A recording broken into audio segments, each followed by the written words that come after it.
Now, suppose we did want to evaluate policies to increase social capital. Well, first of all, intrinsically, this is going to be very hard to evaluate. Think of all the problems we've had measuring it, or agreeing what is social capital. So it's going to be really quite difficult to evaluate the effect of increasing social capital. In economic jargon, which I have tried to avoid most of the time, our problem is this. We've got a very poor understanding of the production function. We've got a poor understanding of what we have to combine together, what inputs, in order to produce our output, our change in health.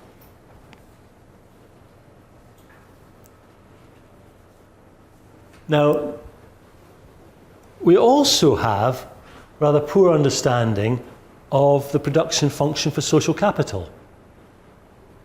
What do we have to combine together to increase the level of social capital?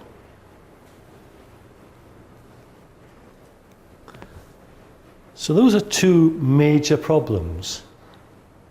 Suppose we want to evaluate changes in social capital and the impact on health.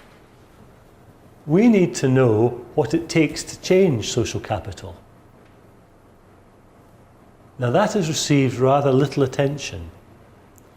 A lot of the effort has gone into sort of measuring social capital, measuring health and saying, oh, they're associated. But how do we produce social capital? And then the second one, as we increase social capital, what additional outputs are produced? What are the changes in health that are produced? And it's that information, the understanding of the production function, without that, it becomes so difficult to evaluate policies to increase social capital. One of the problems, I think, is the pervasiveness of social capital. It's everywhere around. So it's quite hard to identify discrete additions to social capital. Now, if we compare that to introducing a new drug therapy, we'll have data on existing treatments, we introduce a new drug, and we can collect data on how things change. It's a discrete change. With social capital, adding to what's there, we don't actually have very good data of what's there. So it's really quite hard to identify the increment. As I've, I think, emphasized last couple of days, well, last week and today, social capital potentially takes many forms.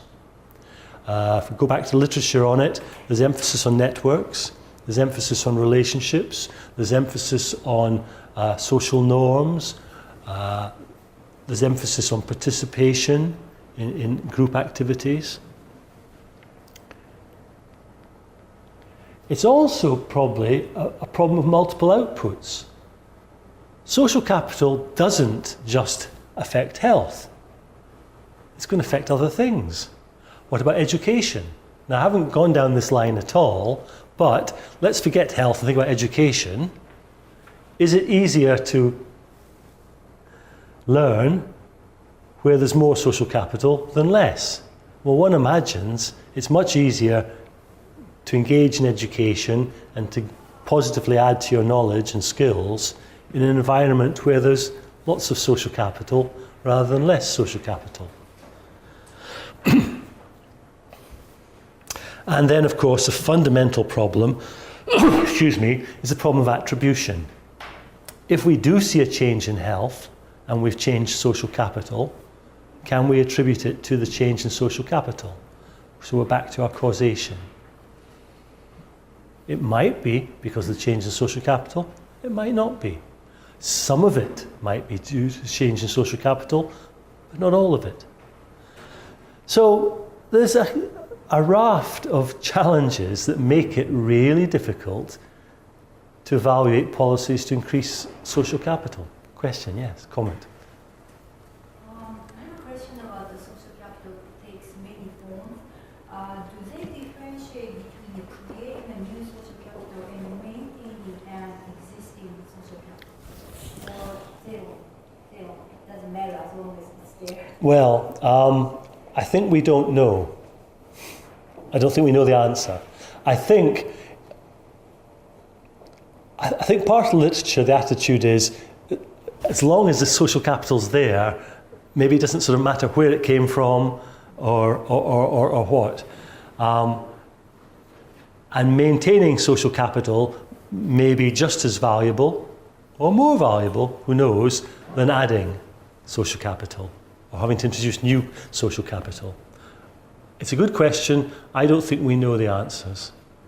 But again, it's important from a policy perspective because you'd be engaging in a different set of policies. I guess I might comment that policymakers quite like doing new things. It doesn't sound very exciting to be doing a whole lot of activities that maintain the position. It may be very worthwhile, but it's not as seemingly not as attractive as bringing in new initiatives.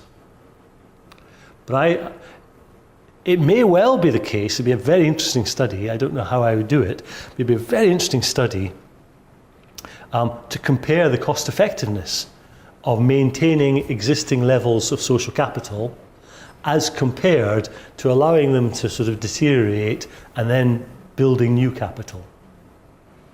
Because I'm thinking about people, for example, Asian people, elderly people, they are more likely to maintain the old existing social capital, keeping the social relationship with friends and survive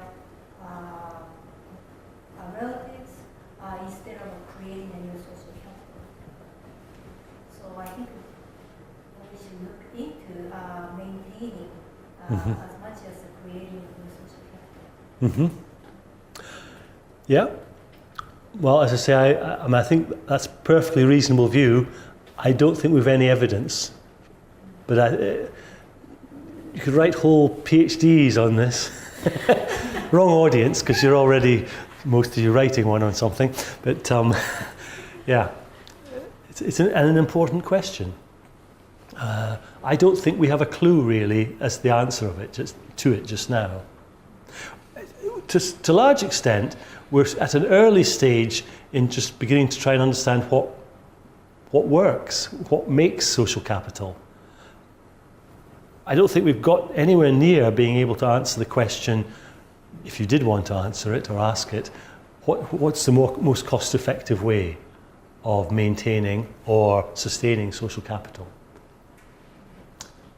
But maybe the next generation of researchers are going to tackle that one. Soon, I hope, before all the existing social capital disappears.